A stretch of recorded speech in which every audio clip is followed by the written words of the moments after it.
Hello, and welcome to the Green Grassroots of Football with me, Andy Glover, and that's it. This time we've had to change recording days, and so Mark is busy training. Instead, we are joined by returning guest, Simon Aston. Hello, Simon. Hello, Andy. Simon last joined us on the double episode, parts 25 and 26, back in season 2, where he joined me to reflect on his first year and compared it to his recently completed Introduction to Coaching Football course. And for those who haven't listened to it, I highly recommend you check it out. Before we continue, I would just like to thank our sponsor, Rachel's Bookkeeping, for all of your bookkeeping needs. So, this time, Simon and I will be taking a look at change and its effect in the wake of a number of changes within our team. So, before we head into the pod, 2 quotes. Pretty soon, now you're gonna get older. Time may change me. And that was David Jones. And wish I could go back and change the years. And that was John Osborne. And for those in the know, I did actually cheat a little there. They're actually both lines from songs called Changes. First from Bowie and a second from Ozzy. And again, relief all round that I didn't sing them. Yeah, absolutely. Absolutely. So, in case you hear background noises, we've had to completely change because there's the school's finals taking place at Summer Pavilion. So we're actually in my house. So if you hear background noises, there's cars going by, there's wives in the background putting on microwaves and all sorts of weird noises. If you do hear them, if you don't, absolutely fantastic. Changes. Okay, so background to the changes we're discussing. This has come about, this pod, because we've gone from 1 team to 2. So we originally had our team of 12 players, and then back in July, August of last year, 2024, we suddenly had a mass influx of players and enough to create a second team. And so the decision was made to set them up, and I took that team on. The reasoning behind that was that your daughter Lottie was in a school group of friends, and so if you took that group on, you drag her away from her school friends. Yep. Phil's daughter Rosalie was in the same school group, so exactly the same thing. Liam's daughter Freya, same school group, so couldn't do that there. And then the other coach Marios, his daughter Eva was in another school group of friends, so again taking him across would drag her away from her school friends. Me and my granddaughter Amara didn't have a school group of friends within the team, so obvious choice for me to go. Yeah. I was fortunate that she had a friend in the team who she played with afterwards, and I spoke to her mum, that was Kathleen, and said, would you mind coming across? And she was okay to do it. So we took somebody with us, and we were able to set up another team. So, but it did mean there's changes within the team. So I've had to change who I'm running. The girls who have been used to me as manager, you and Marios as sort of coaches, and now I've you and Marios as managers. The new girls, complete change. And so that's basically the background of this pod, what we're discussing. So I think, if you don't mind, we'll start with you. Good. Yeah, I know, straight into it. Well, I like to put you on the spot. So, your life. If we can go, how has it changed? I mean, because I was thinking about this. So you've gone from your assistant coach, which is absolutely fine. You've come down. You do more. I mean, myself and Mark discussed this in the last pod about volunteering. You certainly did more than most assistant coaches who would generally just turn up. I mean, Mark's got coaches who turn up sometimes after the players and start assisting. You would certainly do a lot more than that. But now that you're coached, you're there before everyone else, absolutely there for everyone else, setting up, doing everything else.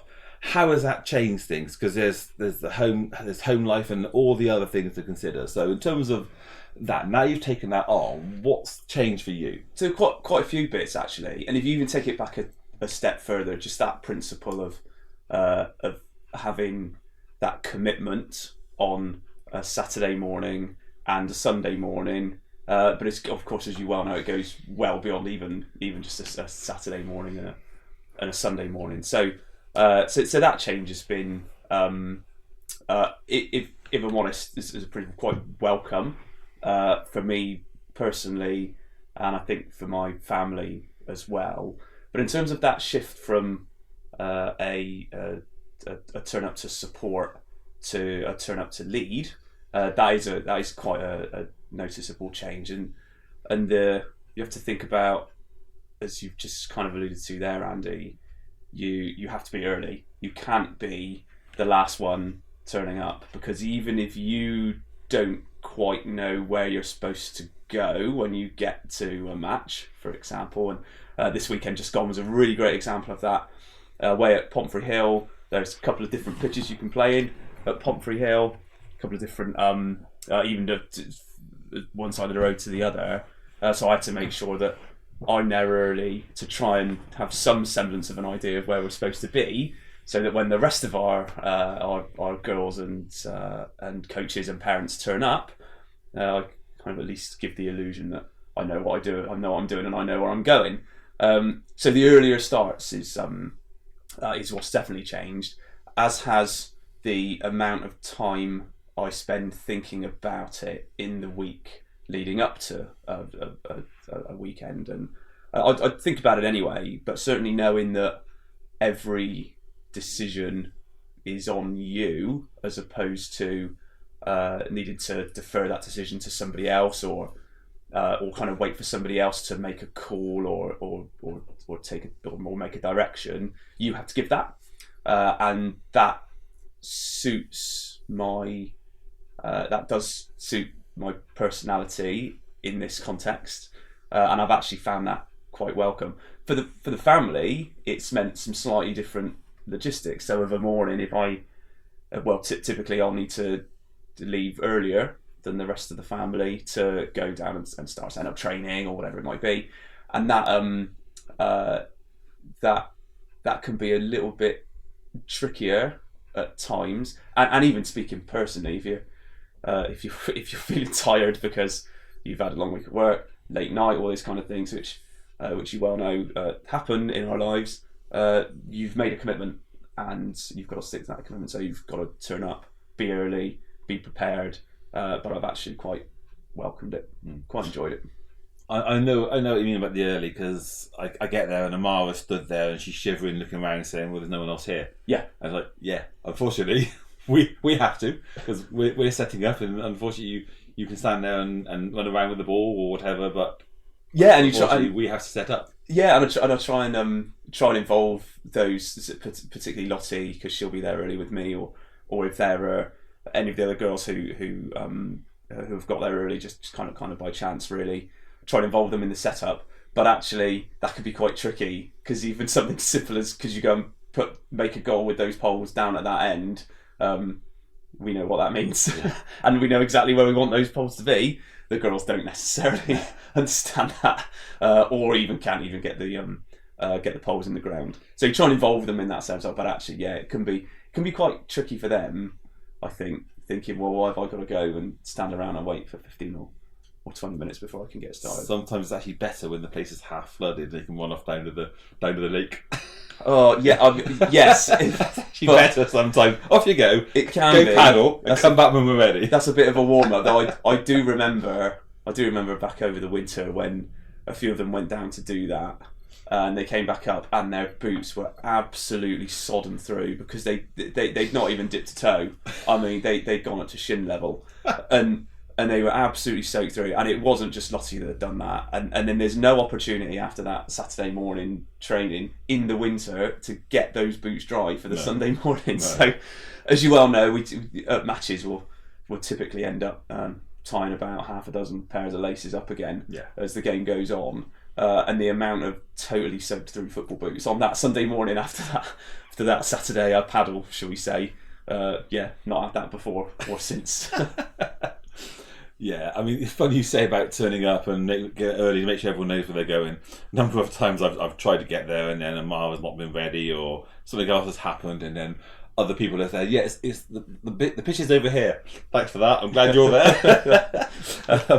Okay, so moving on. Actually, I'm glad you brought up Lottie. So obviously, again, we've talked about the change. So have you seen in any way Lottie's dynamic change? Because she's now the daughter of the manager.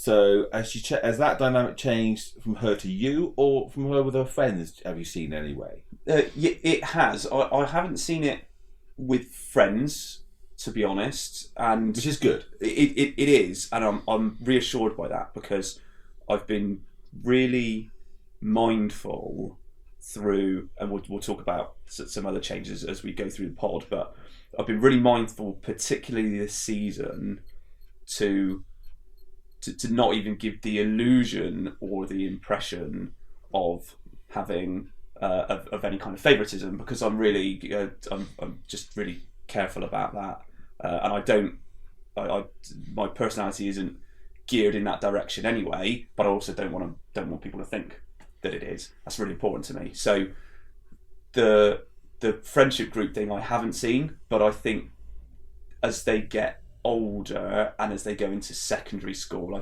there's probably potentially more of a risk of that kind of thing as friendship group dynamics change and hormones start to come into play and all these kind of things. But also secondary school, there's also a chance, because of where they live, that group may also change anyway. Indeed, in terms of they may split because of secondary school locations. And that happens. So, of course that happens. Yeah, so I've not seen that so much with friendship groups or with the wider group of kind of 11 girls that we've got as the core and the juniors team, but definitely at home I've seen a difference. And there's a really great example of this that I didn't remember specifically for this chat, but has stayed in my head since it happened. It was Christmas Eve, just gone, and when we record this is March, isn't it? So about 3 months ago, and it was Christmas Eve, and the all the excitement about Father Christmas and tomorrow's Christmas Day, and we all remember how that felt as kids, and then as parents, trying to manage the not being able to get to sleep because they're too excited, and waking up really early because they're too excited.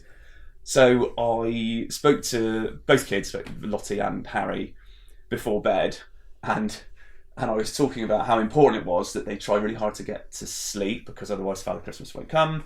And as I was doing so, I realised, I'm starting to sound a little bit like I do when I'm giving a bit of a team talk before a match here, and that was confirmed by Lottie raising her hand to say something in response to the Christmas Eve. Okay, it's really important that you get to sleep. I know it's going to be really hard. Try not to wake up too early. And as I was doing this, she put her hand up to make a point. And I thought, Lottie, you don't have to do that. It's Christmas Eve. It's not football. Yeah, this is not 10 o'clock on a Sunday morning. This was nearly 10 o'clock on a Wednesday night or whatever it was. But yeah, it really stuck in my head that actually I'd inadvertently changed my tone and my approach on Christmas Eve to more like a coaching talk, or I've always spoken that way to the children, but because she's seen that in a footballing context, she thinks she needs to raise her hand to make a point. Perhaps that's it. Perhaps, yeah. Yeah, so that was really a really funny one that stuck in my head. A difference at home. You go to sleep, or she's been dropped tomorrow. Yeah, indeed. Yes, Santa's turning up to tell you you're dropped tomorrow. Yeah, yeah, yeah, absolutely. Okay.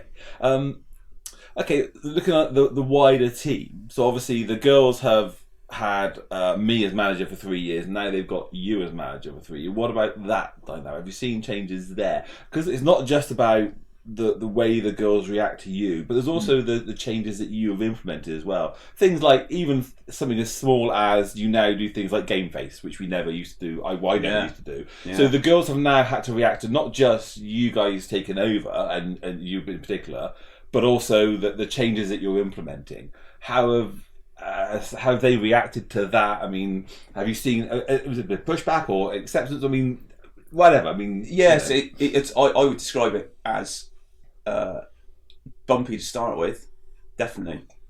But the progress that we've seen, particularly in the second half of the season, and that's on me as well, as I've learned as I've gone through and I've adapted, because we're all kind of learning as we go. But it's definitely improved to the point of actually being quite effective, really, in the second half of the season. So to start with, we found the game facing you referenced there. That came from the kind of two or three of us in particular, coaches, where we had a bit of a conversation about concentration and to put it in a kind of really simplistic way, just messing about and not paying attention. And that is on me to a large extent to make sure that doesn't happen and to be engaging enough, because these are year 4 girls, so you need to be engaging enough to make sure that doesn't happen. But there's also an element of that, a smaller element, that the girls have to take responsibility and want to be there and want to learn and want to take things on board as well. And to start with, that was quite tricky to get to what the right approach might be, or the best approach might be, in my head as we were kind of navigating this in the early stages. And I was also trying to find out what works and what's going to be a kind of consistent message that I can give them. And Game Face kind of works because we would see other teams who would come and play against us, and they would all be there 30 minutes early. They would all be switched on to start with. They would start warming up with 25 minutes before the kick-off. And I would find, I felt like there was an opportunity there for us to say, we're here to play football. Football is fun, and you will enjoy it if you really concentrate on it. It's an hour a week, well, for the match anyway, it's an hour a week, and all we're asking you to do is concentrate and really focus for that 1 hour a week. And the concept of Game Face, I think everybody knows what that means. It felt like it would resonate, and it has. So we get to a point in the warm up. It's not as soon as you turn up, Game Face on, but we get to a point once we've done a little bit of a warm up, and then we come over and have a little bit of a conversation about what the game's going to look like, if it's halves or quarters, the position rotation type stuff that we've been doing more recently, what the team's going to be, the team we're playing against, the weather conditions as well often come into it, and we'll use that as the opportunity to say, okay, it's time for Game Face now. So we'll count them down, 3, 2, 1. We've tried in the past, as you know, to say, just scream and get everything out that you want to get out, get all your silly questions out before we go into Game Face. Found that actually that didn't have the desired effect, because it would just make them kind of more excitable, and it would encourage others to go, oh, I've got a silly thing to say as well, and it would delay the start of kind of getting into the zone, if you want to call it that. Yeah. So that was quite that's worked quite well, Game Face, and then we've given it some time to bed in, and then when we've needed to, in more recently, we will do a bit of enforcement as well. Which, yes, you have to. Because there could be, even if it's a sharper word. Yeah, indeed, a slight change in tone, a more pointed comment that still doesn't single somebody out, unless it gets to the point you need to single somebody out. But that then is just a little reminder, I suppose, that yeah, actually we're here to have a great time. Of course we are, first and foremost, but you will have a great time if you play the football and you concentrate on the football and you really put your heart and soul into it. So that's been a really noticeable change. And the other thing, just without kind of labouring on us too much, that I've tried to do, and that Dan and Marios that we've tried to do consistently together, is give a consistent message to the girls without bordering on it becoming repetitive, which is a risk of it doing. And I'll still come back to this, because it's a real thing on my mind right now, is the repetitive nature of the message, but a consistent message to the girls, because I kind of had this view that if I bombard them with, okay, I want you to think about this today and that today, and then when perhaps the first quarter comes to an end, or the first half comes to an end, and you talk about what's gone on, think, oh, I picked up on this, and that's a 5th or 6th message for them to think about, and then there's another one for them to think about, and then another coach says, "Oh, look, I saw these 3 things today, and that's now we're up to double figures of things to remember, and that's too much." Even grown-ups can't compute that much stuff. So trying to keep consistent messages for the girls on foundations, fundamentals to really concentrate on through the game has really helped as well. So game face sets that kind of that base level, and then above that we work on concentration, and we remind them to always concentrate. We call it sneaking. So sneaking's a great word. Don't let them sneak behind you, particularly if you're a defender, or indeed if you're a midfielder. If you see someone running off behind you, then that's sneaking. Don't let them sneak. And that's been and there's a couple of other messages that we give on that. I know I've mentioned about the risk of it becoming repetitive, and I had that again with Lottie not only a few weeks ago, where I think we were talking in the car, or it might have been my wife relayed this conversation to me, where she said something. They've been talking about the fact that I need to give a team talk and she needs to concentrate on the team talk, and she said, "But I know what he's going to say, because he says the same things every time." And a bit double-edged that, because we were getting a bit repetitive, maybe, and maybe a bit of a mix-up is good. But the other side of that is that it's getting in their heads, it's consistent, they're understanding it, and they're applying it in matches as well, and I can see them applying it in matches. But this is always going to be the problem where you've got a mixed ability group, because there's still going to be girls in that group, in my group, who need that reinforcement. Yeah. And there are girls who have got it in their heads already. You still have to put it in, because you have to, unfortunately, appeal to the lowest common denominator.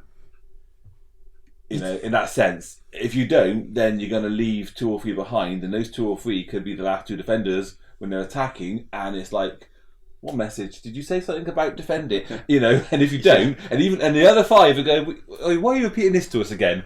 Because those 2 need it really reminding, and if you don't, they're going to let, you know.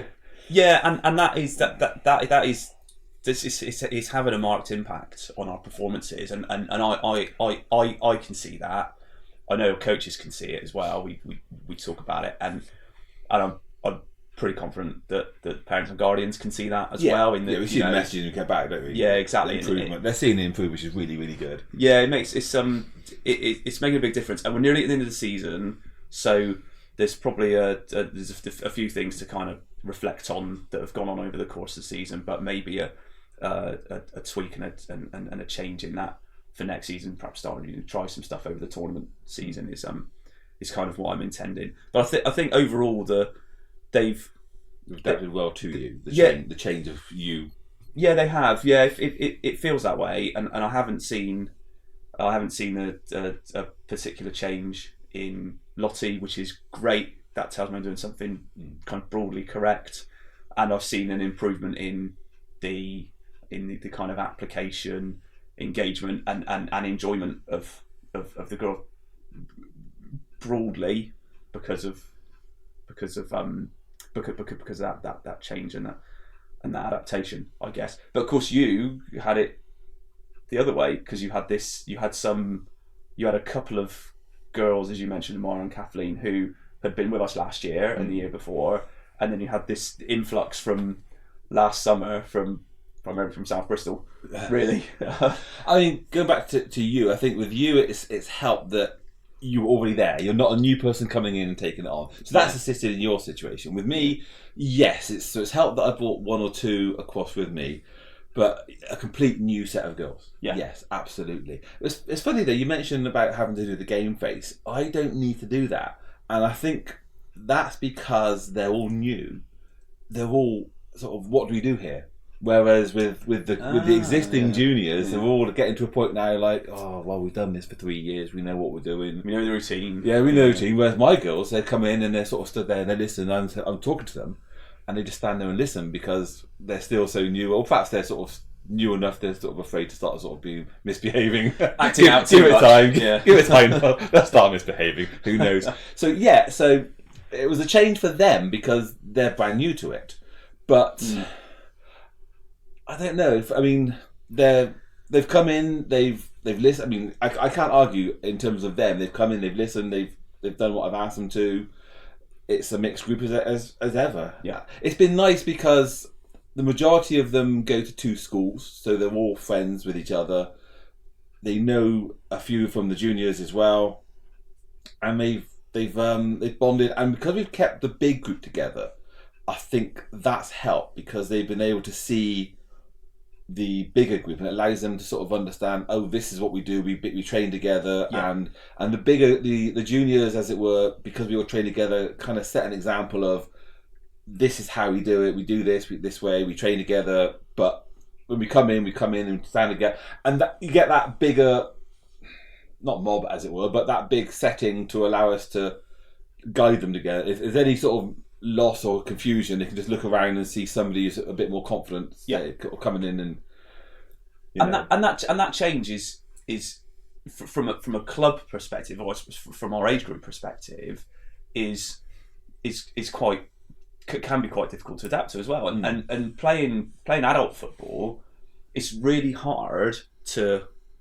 and it's almost bordering on impossible, I think, to completely prevent any sort of feeling of a team one and a team two, team A and team B, one team over here and one team over there, even if you don't have a kind of hierarchical nature to it. It's really difficult to avoid that. It's hard in adult football, if you have a first team and a reserves in adult football, to avoid this, not of them and us, because that suggests this kind of adversarial, but a divide between the two is quite difficult to avoid, even for grown-ups who in theory are more mature and can be more receptive and adaptive to that kind of thing, than girls, where, as you said, we've got school groups as well that we're working with here. So we've got a couple of Keynsham schools, we've got some South Bristol schools, and as you said, we found that quite that's allowed us to kind of keep those core groups together. But I know we're both really, really conscious about not trying to keep, as much as we can, one team as opposed to two separate. Yes, absolutely. You start training together, and then even if you split up into the individual teams to sort of mini train and then come back together at the end, absolutely. In terms of me, I mean, my dynamic's fine because we train together every Saturday, and it's great. But I hesitate to use the word separation anxiety. But it does kind of feel that way at times, because I was hoping to be able to. The Wanderers would play on a Saturday morning after training. The juniors would play on a Sunday, and I'd be able to see both girls. Yeah. It's happened a lot less than I'd hoped, with the number of games that either cancelled in it or moved to a Sunday. The Wanderers had a lot more games on a Sunday than I'd sort of originally envisioned. I've noticed that. So we've had a lot of games on a Sunday, and I've actually not managed to get to as many juniors games as I'd hoped to. And so I think I've only seen, I don't know, maybe 5 or 6 juniors games all season. I think so, but yeah, it's nowhere near as many as I'd hoped to be. And it's, for a team that I've sort of been with now for 3 years, to suddenly only sort of watch them play 5 or 6 times. Yeah, it's been quite difficult. You know, these are my girls, as it were, and they're not my girls. I mean, they're not, but. You know, and I'm not watching them play. I mean, I made a very conscious decision that even when I was there, I wouldn't interfere. You know, even the halftime, quarter-time team talks, I would wait until you've done your team talk and wait till you say anyone else got anything to say. And if no one else sort of stood up, I would say, actually, yes, I have. But it's very sort of difficult to sort of not know they're sort of part of my team anymore. And I find that quite difficult. And it's... Heart-wrenching is too strong a word, but emotionally it's sort of quite difficult. They've been with me for 3 years and they're not my team anymore. Yeah, you know, and it's a bit like the 3 teams I've won before when they finish, and they've moved on and they're not my players anymore. I was going to ask you about it, but that's happened earlier than it has done in your several iterations of having run teams up through age groups before. It's a sad thing, but of course by then they're sort of 15, 16 years old, and young adults, aren't they? They are young adults, and I've stayed friends with them on a personal level, quite a lot of them. Whereas these girls, they're only still 8 years old, and it's not a sort of a personal friendship you have. So it's a different situation. The good thing is we still train together, so we're still involved, and we're still, like you said, sometimes we'll have a split training session, but quite often we'll have a joint training session. So I'm still interacting with a big group, so it's not that as much of a loss. But next year, we're definitely not going to be. I'm definitely not going to see them because we'll both be playing every Sunday. Yep. So I have found that quite difficult. So it's going to be a little bit of an emotional presentation when it's sort of like this is my final. That's it. Yeah, this has been like a transitional type. It has. This year's been quite transitional. It has been quite difficult, but it has to be done. Don't get me wrong. This is absolutely the right thing to do. Yeah, agreed. And I think, and don't get me wrong, I absolutely love my new girls as well. I think they're fantastic, and there's a really good potential there. They're a very, very good bunch. The parents are good, and I think the players are lovely. They've got an ability there to be a really good team. Yeah. They're just sort of inexperienced, but the actual emotional change for me has been quite difficult. Yeah, I will say that. Well, I don't know if this will help or not, but it was only a couple of weeks ago, and somebody just asked me a really simple question: Where's Andy? And I just explained that this was on Sunday, match. I just explained that this is what happens now. So out of sight but not out of mind on a Sunday. Oh, that's nice. There you go. As I say, I don't know if that helps or not. Well, next year I'm out of sight and out of mind. Well, there'll be some occasions, won't there, where we're both at home. Hopefully, I mean, that'd be nice actually if we were home would. most weeks together and then away together. So we can play sort of side by side. That'd be ideal. Yeah. That'd be lovely. It would. But I'll actually talk about my granddaughter actually just for a little bit. So Amara, and luckily I was able to bring Kathleen with us as well, and actually Bonnie. I mentioned Bonnie as well. Bonnie had joined right at the end of the season, just at the end, and I was fortunate enough that she came across as well. She's actually playing our goalie, and it's actually a very, very good goalie as well. So that helped us, and because Kathleen came, it's helped Mara. Mara, she was a little bit disappointed that she wasn't going to be friends with Lottie and Eva and Freya, because I think those three, and a particular, also Aria as well, she got on quite well with them. Yeah. But once I said, we're going to see them every Saturday, she was kind of okay with that, and she's made friends very quickly. And then once she started playing, she realised, I go to gym class with her, and I go swimming with her, and then straight away. So once you got going with that, it's been quite good. And I guess for her, she's still being coached by her granddad. Yeah, so, absolutely. So actually, from that consistency perspective, she's had that throughout at least. Yeah. For Bonnie, it's fine because Bonnie goes to school with most of the Wanderers. Kathleen, as it turns out, doesn't go to school with anybody else in either team, as it turns out. So the transition was fine with her. Her sister plays in an older team. She's friends with Amara, still trains with everybody, and is quite happy to play with anybody. She's everybody's friend. So she was quite happy to do it. So that was nice for her, and it sort of turned out quite nicely there. So the transition and the change, it's been okay. Amara's had a few personal sort of issues with me. She's missed quite a bit. But when she's there, she's sort of, hello. Yeah. And it's absolutely fine. I think, it's worked out okay.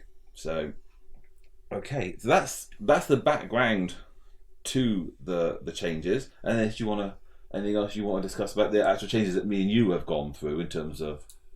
No, I think the thrust I found is on a personal level is there have been a few points throughout the season where I recognise that actually now this is, as I kind of touched on earlier on, now this is on me to make this call, and that's particularly been the case where as we've gone through the season and learned and adapted to having 11 players in a squad who are all really committed, but actually 11 doesn't really work at 7-a-side because you're constantly chopping and changing. And there's one game that was kind of the catalyst for changing that.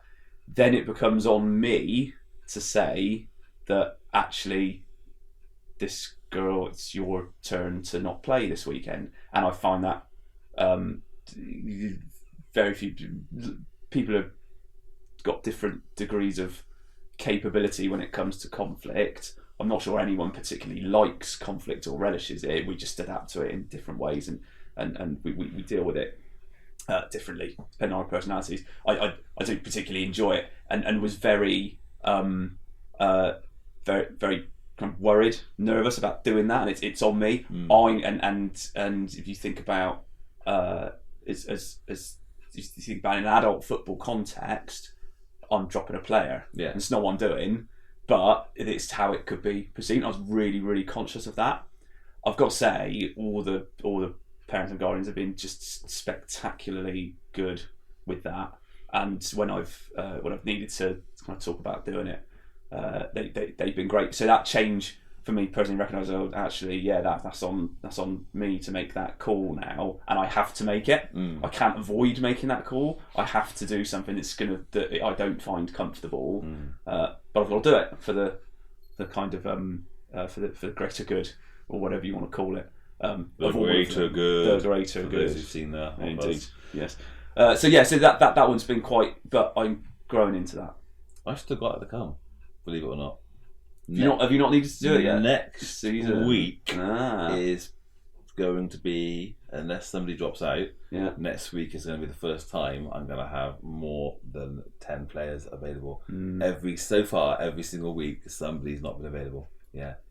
Next week. Since we've implemented maximum 10 to a game. Yes. I've only got 11 players anyway, but yeah, next week at the moment, all 11 are available. Wow. Even tomorrow, 2 are not available. So I had decided I would. Actually, no, I did it. Sorry, no, that's wrong. I did it last week. Okay. But I took the cowardly way out. Okay, understood. Yeah, say no more. Yeah. For those who understand what the cowardly way out. Understood. Yeah, she was the first one. Yeah. And that's so coming back to adapting and seeing if Lottie's noticed a change. That is, I'm so mindful of coming across as showing favouritism that there's a possibility that then you go too far the other way. But that also allows me then to go back and say, right, she's done it, so no one else can say, why can't... Indeed. They can't argue about favouritism. Yeah. She was the first to do it. Yeah, indeed. Exactly. So it does give you that sort of stick to use. Okay, going on to the wider issues of change then. So looking at youngminds.org, they talk about change can obviously be exciting for children, but it can be difficult for a young person if they don't want it to happen, not feel ready for it, feel worried about it, need time to let go of something, or feel like something happening to them is out of their control.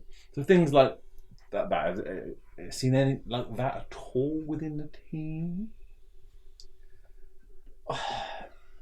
Yeah, bits and bobs. I'd be careful about how much. How would you deal with it?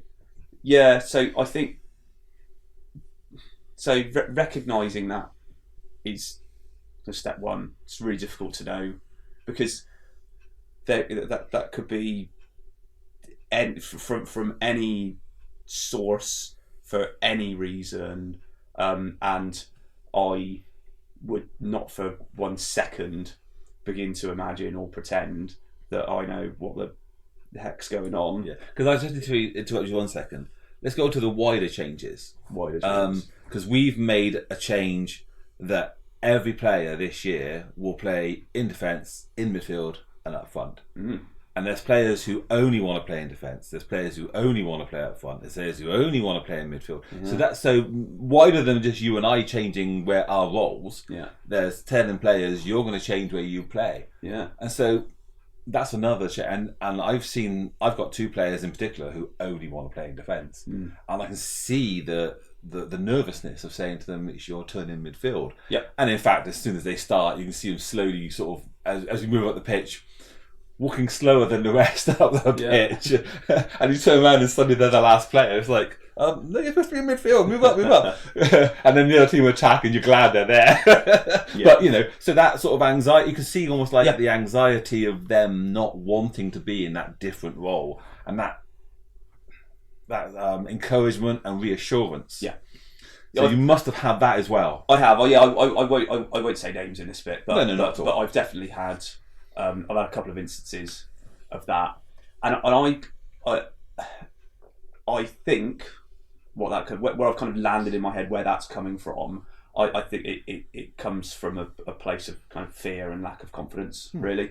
Where if you use defence as an example, defence is kind of like a safe space where you can see the whole pitch in front of you. Yes. And if you're doing your job well in your right position, which is one of the things talked about in the pod that we're really kind of trying to work on, is if you're in your right position, pretty much everything's happening in front of you.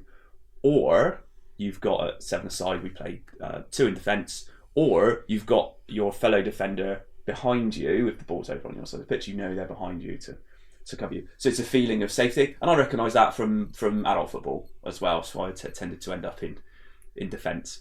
So I think it comes from a place of lack of confidence and fear, and there are a couple of examples. Again, I won't give names, but I know that's the case. I know where that's where those feelings have come from.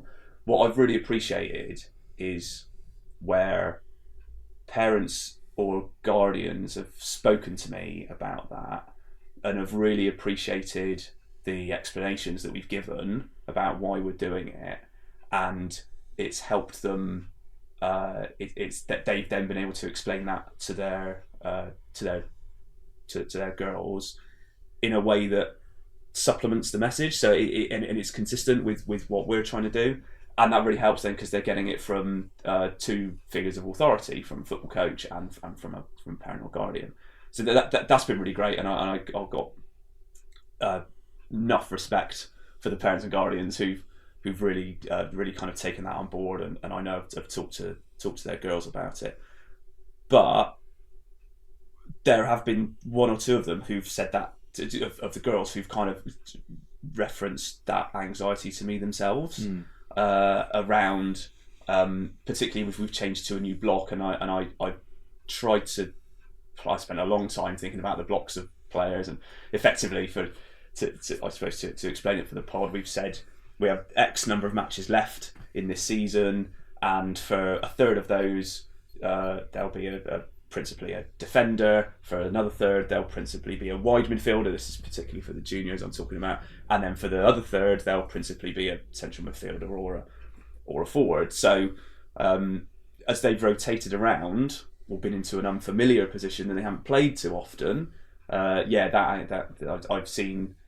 I've had expressed to me by parents and guardians and by some individual girls as well. They've shown a real kind of nervousness and reluctance. We have managed to work through that, but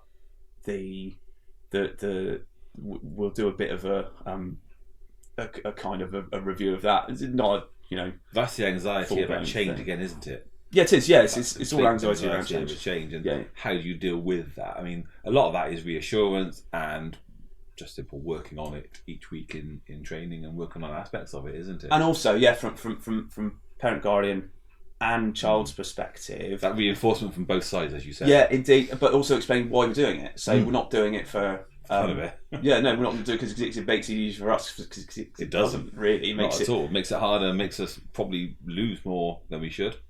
Yeah. But we have a responsibility in the short term. Correct. Yes, and we have a responsibility to give them exposure and learning in all these different positions. And there are enough players who are elite world class footballers over the years who don't end up becoming world class in the position they play in this game. And there was a really great a couple of weeks ago. I saw a clip of former Manchester United academy coaches, and they were talking about Marcus Rashford, and they said that in the Manchester United academy they played Marcus Rashford at right back. In defence, they played Marcus Rashford at right back, as much to help him understand what it's like playing in defence, so that when he is playing as a forward, he can adapt his play accordingly in order to take advantage of what it feels like to be in defence. And we talk to the girls about that kind of thing. We say, when you're in this position, you're worried about this, or if you're in defence, you're worried about someone running straight at you, or if you're in goal, you're worried about a player running straight through and kicking it at you. The reverse is true. So if you're doing that, then the other player on the other team will be feeling the same way. And giving them exposure of that plus all those different positions is we've got a responsibility to do that as kind of responsible adults. So it's the right thing to do, but explaining it and having parents on board with that, I think, does help them through some of that anxiety. Absolutely. I mean, so they say there's potential effects. Another side let's tell. Effects can happen of change, and this is what obviously we talk about. This is like uncertainty, anxiety, regression to younger behaviours. Now we certainly see that in some of the girls. Now there's some girls we know who regress to younger behaviours. Is that because of change, because of the way things are happening around the team, or is that because they're just younger in their own mind? Difficulty to adjusting to new rules. We've made changes. Yep. You've taken over, or we're implementing new ideas. Yeah, testing boundaries. Absolutely. Social withdrawal. There's certainly one or two girls in the Wanderers when I've said, okay, we're now doing play over here, play over there, that get quieter. Yep. And it's our responsibility to bring them out. Trusting new adults. When you bring somebody new in, for instance, trusting them. So what do you think about some of those things? Yeah, we've just seen all those. Seen all those kind of things. We've certainly regressing to younger behaviours. Yeah, but at this age particularly. Yeah, so I'm not sure but again I'm looking at a sample size of 11 girls, to be honest, on a Sunday morning. But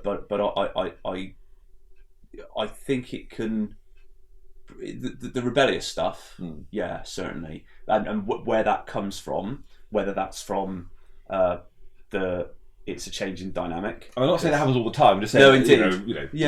Bits and bobs. Yeah, there's elements, but I think as hard as it is for them, because they're also going through all their lives aren't Saturday morning training and Sunday morning match. There's 6.5 days away from all that, where they've got friendship groups dynamics that are changing, and they've got school pressures, that family pressures, sibling and sometimes pressures. Those school issues come to Saturday training, as we've seen. Yeah, they do. Yeah, they absolutely do.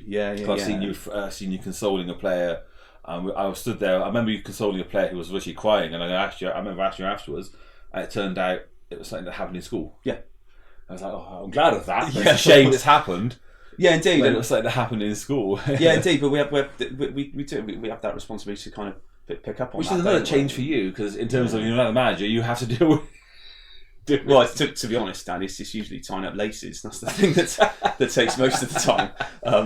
But that's fine because they're learning how to tie their own laces, and some get it quicker than others. But it's slightly facetious, I know. But yeah, actually recognising and the course is good for helping you recognise these kind of things, but also if we take on these positions of responsibility, it's more than just it's as you well know, because you've done it for over, as we've said, several iterations now, up through the ages.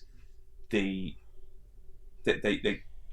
a lot of them want to come to football because you can forget. That's why I like to play football. You can forget about anything else that's going on and just concentrate on football. And that can be tricky, as you've alluded to there, because we've got school groups. So if there's school dynamics going on, it can affect that. It's even harder in training when I've got school groups and I'm saying, actually, I'm not going to put you together in the training session. Yeah. And you see their faces. It's like, look, you have to split up sometimes. Oh, we had one. Yeah, oh my word! It was a while back now, but we had a one school against another in a training game, and I won't again because I won't go into the names of it, but it was one school against another, and it was awful.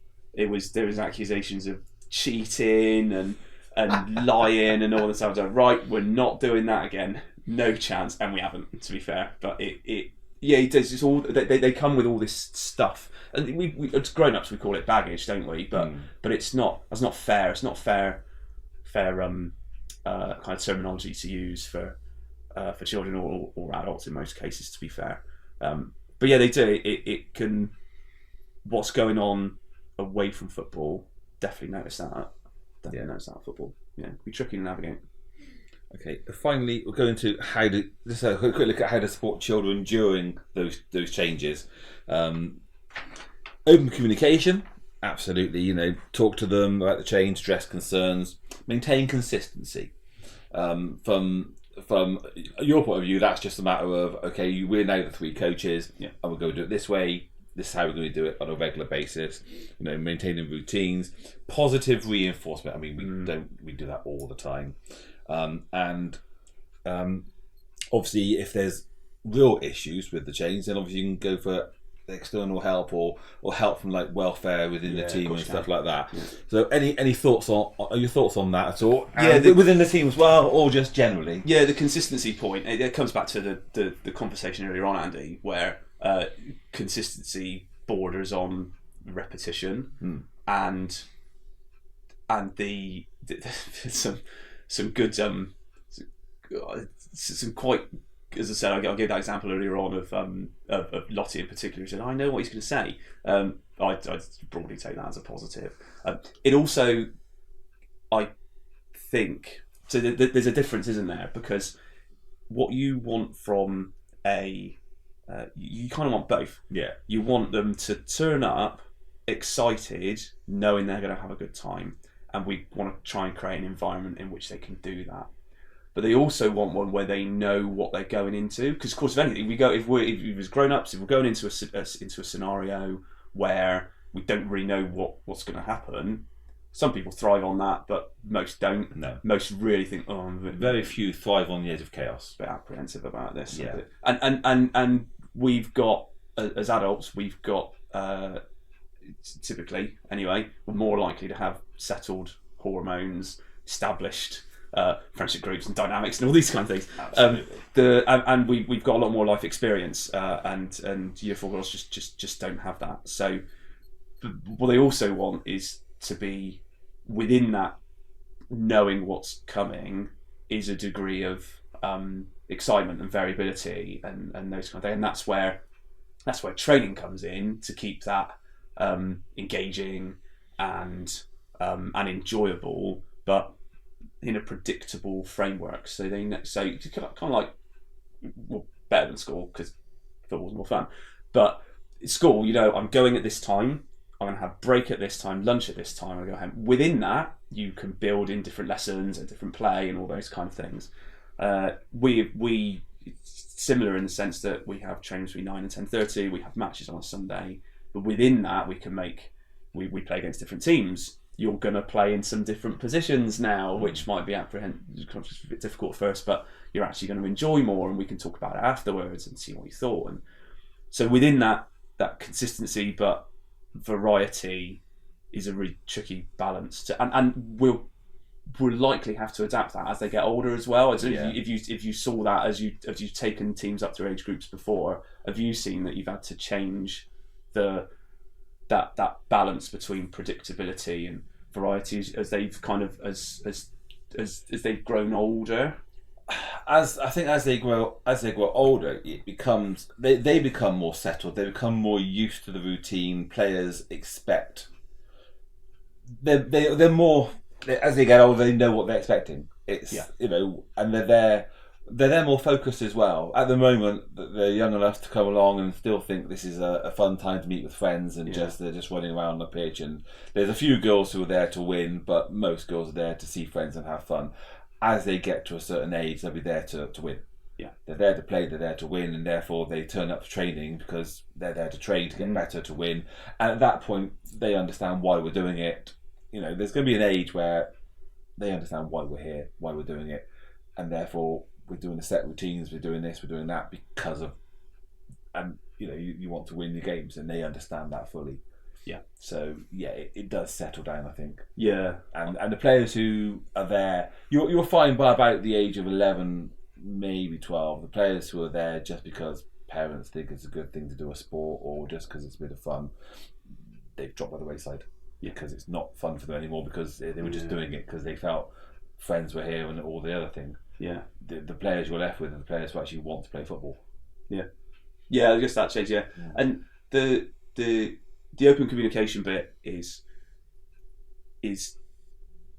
interesting because that's a principle that we deploy in work or in home lives and personal lives with adults. It's really difficult with children because they might not understand what they're feeling, or they're less likely to understand that. But it might be the open communication via the parent. Correct. Yeah. And I've got a really good. I work with a specific. I've got a really great example where, there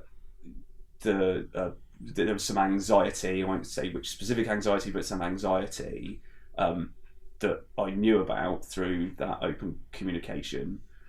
And then when I saw that manifest itself, it would have been months and months later, I saw it manifest itself, and I thought, I recognise what this is, and I could adapt my approach conversation with this girl, and helped calm it down. Yeah. And then when that resolved itself, then had a brief conversation afterwards to explain with parent that what had gone on, what I'd done, that it kind of calmed down, and also what I'd seen, because it may be that there are those kids, we can't always see those things, and it may be that there are those influences we've talked about through this as they're going through other changes in their lives that they then struggle with that in a football context. It manifests itself in a football context, and if we know about that, we can adapt. Yeah. And we can be discreet as well, and kind of and respectful and understanding, and I think we broadly managed to do that quite well. And then the positive reinforcement stuff is so important to me. I end up hoarse at the end of games. I don't end up hoarse, really, slightly. It's not hyperbolic, but I spend so much of my time saying that was great. If we score a goal and I remember that actually that came from the goalkeeper and we passed it yards, I'm going back to the goalkeeper to say that was fantastic. That all started with you. Yes, absolutely. To forget about that. And you sort of reward, in a sense, verbally reward everyone involved. Yeah. Or I saw a great bit of positioning that nobody else would have seen, or I've seen an instinct that one of the girls is I've got to get back to that position, and it's had no impact on the game whatsoever. But they've done the right thing. I need them to know that was the right thing and it was noticed, and that happens in adult football as well. See, I try and do that as well. Yeah. Now, I try and do that. If you didn't do that, the girls would notice the change. Yeah. Luckily, we both do the same thing. Yes. So actually, it's not a shame. But there again, there's things straight away, things that I do that you do differently. Yeah. The girls would notice. But luckily, that's one thing. That positive reinforcement is one thing we both do. Yeah, and we've got to the point where they've adapted really well to that change, and my approach is quite consistent on the sidelines for their benefit, and my own as much as anything else, but for theirs primarily, where many of them they pretty much know what I'm going to say before I say it. Yeah. And that's beyond the team talk conversation that we had earlier on. That's shouts from the sidelines, these positive reinforcements or these reminders. It's one or the other, positive reinforcements or reminders, that they know what I'm going to say before I say it, to the extent that if they hear some of them now, if they hear their name, they don't even look over, because they know what the context is of the game. They pretty much know what the reminder is going to be, and they do it. All I need to do is shout. Some of them do that before a shout, some of them do that after a shout, some of them still need that reminder. But that's okay. That's okay. They're still young. So no problem. Yeah. We'll keep doing it, and it'll and it'll become natural eventually. But the positive reinforcement stuff, I still notice. It's lovely, but I do notice that some of them still really respond to it as well. So that you'll see them look at you. Some of them will respond with a thumbs up because I get it. Some of them will look kind of slightly more surprised, and that's kind of, really, was that good? And I'm saying, yeah, it was really good. And I know one player always looks surprised. Yeah, and so some of them they almost don't believe you. They're almost disbelieving that, was that really good? Was it? Yeah, it was. That was excellent. Yeah. And one day you'll believe me that it was excellent. But it is not this day. So all that those principles that we do try really hard to follow, hopefully make it a safe and secure environment. Don't they? That's what we're trying to. That's what we're trying to give them. All these things they will gradually, as you say, get used to you doing. Yeah. Or you, Marius and Dan, sort of doing and implementing. Yeah. And it's been a transitional season for them. It's been more of a transitional season for me personally. Yeah. Whereas for you, it's been transitional for you and the team. For me, with my team, they're just new.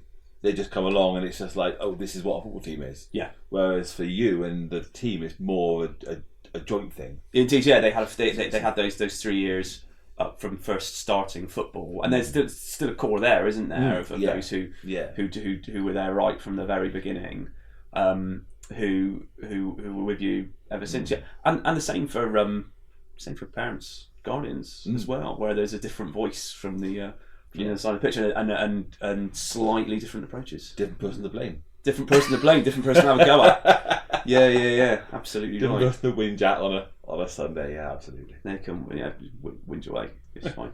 Always open to feedback. We love feedback, as long as it's good. No. Okay. Anything else about change, whether it's about the team, personal, children, they even want to? I would say that it's great fun. It's a privilege. It comes with an awful lot of responsibility, because as we've talked about. But it is great fun. It's not really any such thing as a lion on a weekend anymore. That's probably one point to make. Is I well understand now, more so than I did when I started, the value of a Sunday morning lion, much more so now than I did before. And I remember we'd have a rained off day, which is massively frustrating. Of course it is, but actually there can be value in a short break, shall we say. I still don't particularly like it, but I see the value in it. But yeah, that particularly in a home life context, that change from the demands that, because you're in a position of responsibility, you've got to be early, you've got to be the first one or one of the first ones there, you've got to kind of broadly know the answers to all the questions, have a plan, prep, and that takes up time in the week. And then of course, as you well know, over and above that is then all the administration, which I'm very looking forward to. Very grateful and lucky that I've not been exposed to too much of that yet, because Andy still does all this for us. But also recognise that points come where I've got to do that, and looking forward to next year, obviously. Looking forward to next year, mate. Yeah, absolutely. Yes. I think from my point of view, I think as long as we handle the change, as long as if there's any girls who are struggling, then the points we've made about open communication, reinforced anxiety, and all those sort of things, that's the main thing. I think from within, it sounds like the juniors are handling it quite well. I'm struggling. I think actually, I would argue potentially that the biggest struggles through change this year have probably come for our decisions in terms of ensuring that they learn different positions. So that positional change, actually, rather than the change of me and you changing teams and all those other things. But again, that positive reinforcement, the understanding of why we're doing it and all the other things, as long as that's handled well, then they'll improve as players, and that's all we can ask for, isn't it? Yeah, indeed. So, okay. And finally, this is as I said, this is the third pod, but second time we've got together to do this. I'm tempted, definitely, the next time we get together, to definitely sing the quote. And on that note, Simon, thank you very much. Thanks for having me. And listeners, thank you all very much, and join us next time. Goodbye.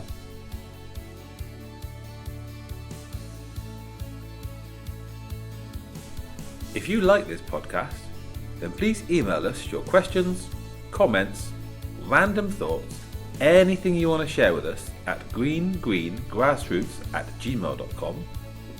You can contact Mark and Andy through X at Fry Club JFC, on Facebook via Fry Club Junior FC, and the Fry Club website is www.fryclubjfc.co.uk.